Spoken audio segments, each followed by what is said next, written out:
Group পর্বের টানা 9 match, সেমিফাইনালে আর একটা টানা 10টা ম্যাচ জিতে সবচেয়ে গুরুত্বপূর্ণ বক্সেই গত নভেম্বরে টিক মার্ক দিতে পারেননি রোহিত শর্মা।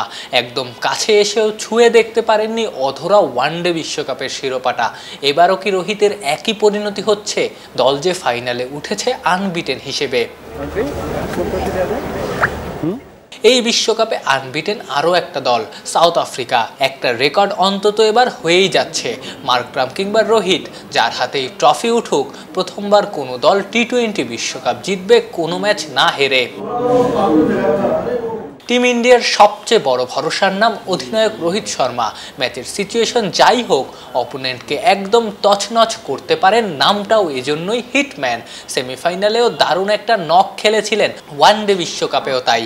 পাওয়ার প্লেতে দারুণ একটা অ্যাটাকিং শুরু এনে দিতেন, সেটার উপর বেস করেই কোহলি রাহুলরা পরে বড় রান করতেন।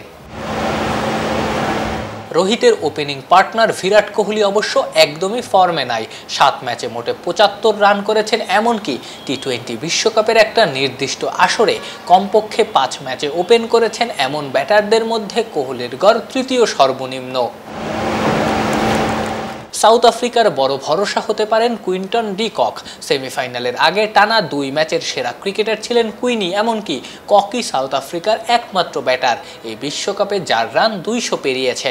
ক্লাসেন মার্করামরা নামের মতো ফর্মে না থাকায় ইন্ডিয়াকে হারাতে হলে ডি কককে দাঁড়াতেই হবে। সাউথ আফ্রিকাকে ফাইনালে তুলেছে দলটার বোলিং। নরকিয়া 13, রাবাদা 12, শামসি নিয়েছেন 11 উইকেট, মহারাজেরও শিকার 9 উইকেট। সেমির ম্যাচ সেরা ইয়ানসেন নিয়েছেন 6টা। ইন্ডিয়ার বোলিংও পিছিয়ে নাই। আর্শদীপ 15, বুমরা 13, কুলদীপ নিয়েছেন 10 উইকেট। 8টা করে উইকেট নিয়ে এই টুর্নামেন্টে ইন্ডিয়ার আনসাং হিরো আকসার আর হার্দিক পান্ডিয়া। বোঝাই যাচ্ছে ফাইনালে কাগজে কলমে দুই দলের লড়াই হবে সমানে সমান। আফনান পিয়াল, অলরাউন্ডার।